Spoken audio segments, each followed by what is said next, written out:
জালেমের জুলুমের সামনে নিজের জীবনটা যে দিয়ে গেল, সে শহীদ হবে না? মানে এই কথা বলছেন, মাস্ট বি, আপনাকে বলাই লাগবে শহীদ। যদি কেউ স্বীকার না করেন, মুখ দিয়ে বলতে না চান, এ কথা কখনো বলবেন না যে ও মারা গেছে। শহীদরা মরে না। বালা হায়াউন ইনদা রাব্বিহিম ইউরযাকুন, আল্লাহ বলেন ওরা জীবিত এবং আমি আল্লাহর কাছে খাবার খাই। আল্লাহর দরবারে শুকরিয়া জানাচ্ছি, যিনি আমাদের একটা মুক্ত পরিবেশ তৈরি করে দিলেন এ দেশে। এই পরিবেশটা যেন আরো মুক্ত হয়, সেজন্য যা করণীয় এই সমস্ত কাজের প্রস্তুতিমূলক কোরআনে কারিমের আজকের আয়োজন। যাদের উদ্দেশ্যে দিয়েছেন আপনারা লিখে দিয়েছেন, বৈষম্য বিরোধী ছাত্র আন্দোলনে নিহত এবং আহত মানুষের সুস্থতা কামনায়। শব্দ দুইটা দিয়েছেন, নিহত এবং আহত।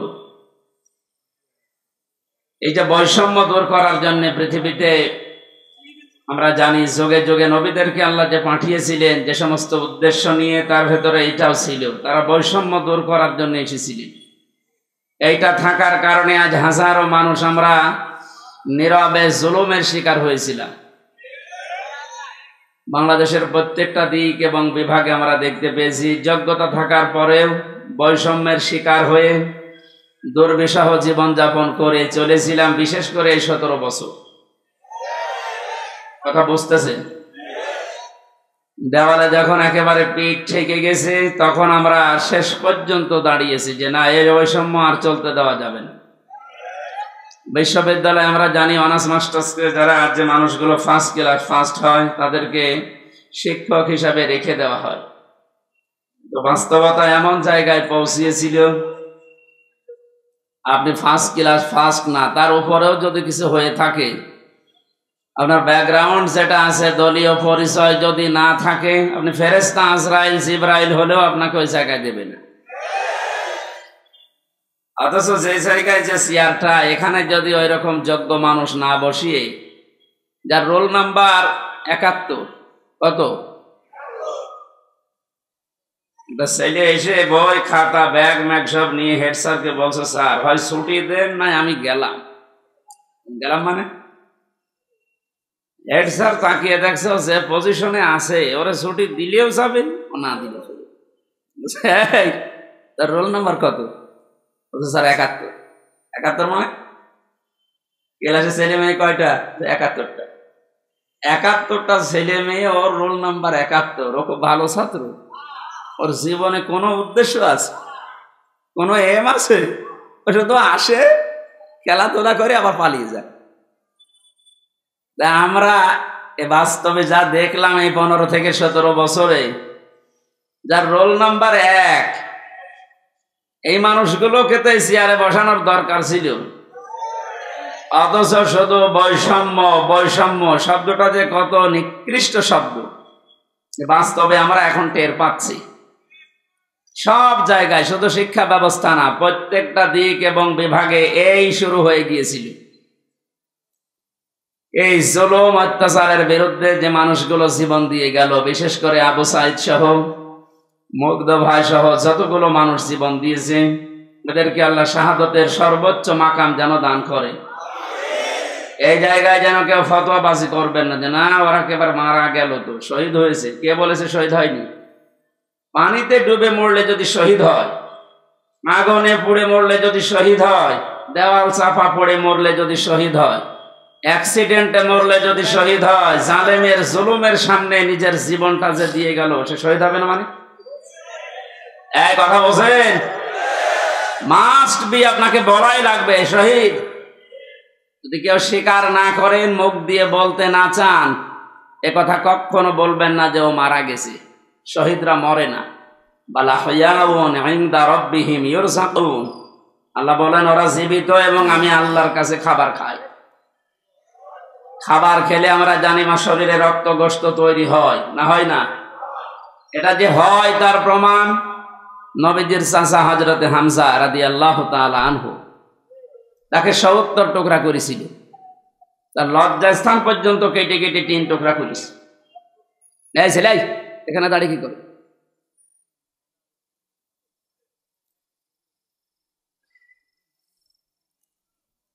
কুষ্টিয়াবাসী হযরতে হামজার এই টুকরা টুকরা অংশগুলো যখন নিয়ে এসে এক জায়গায় করেছিলেন, নবীজি দেখলেন কয়েক টুকরা পাওয়া যাচ্ছে না, যতটুকু পাওয়া যায় লাশটা সাজিয়ে রেখে দিয়েছিল সামনে।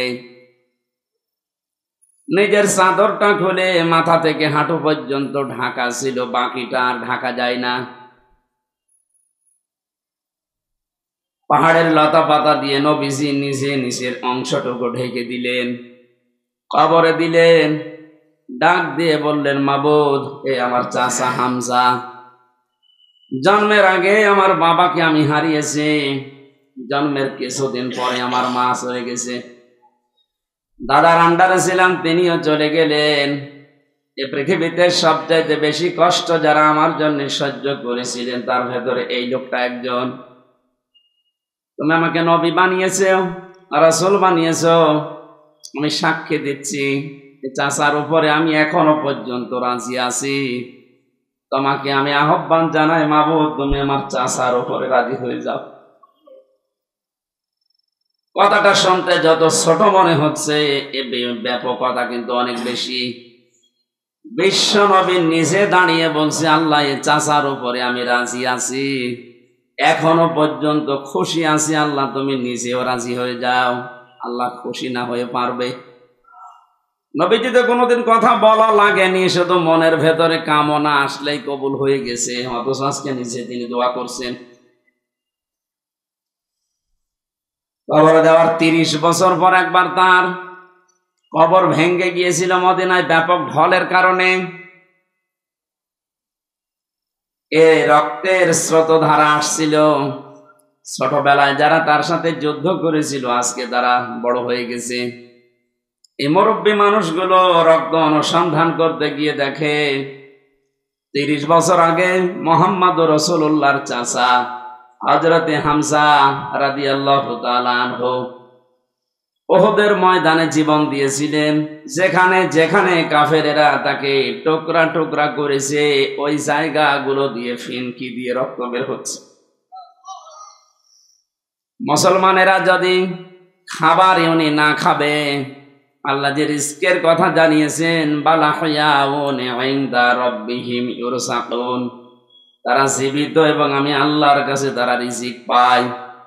ওরা যদি রিজিকই না পাবে তাহলে আমার শরীর থেকে রক্ত আসলো কোত্থেকে? আমি 4 দিন আগে ছিলাম গাইবান্ধার গোবিন্দগঞ্জে। ওখানে সাব্বির নামে ইসলামী ছাত্র শিবিরের এক ভাই 1 মাস আগে শহীদ হয়েছিল। আজকে 5 তারিখ, গত মাসের 5 তারিখে শাহাদত বরণ করার পর প্রায় 26 দিন পরে কবরটা ভেঙে গিয়েছিল। যারা আমাকে নিয়ে গিয়েছে তারা বলছে ওই কবরে এখনো পর্যন্ত তাজা রক্ত বের হচ্ছে। এটার শাহাদত শব্দটা অনেক কঠিন এবং গুরুত্বপূর্ণ শব্দ। শাহাদত যারা বরণ করেছে এ মানুষগুলোকে মরে গেছে কখনো বলবেন না, এই জন্য তো শহীদ শব্দ লিখেছে। যারা মারা গেল, যারা শহীদ হয়ে গেল, এ মানুষগুলোকে মৃত বলতে মুখ দিয়ে আল্লাহ নিষেধ করে শুধু শেষ করেননি, মানুষ যেন ধারণাও না করে, এই জন্য ধারণার উপরও আল্লাহ দিয়েছেন নোটিশ।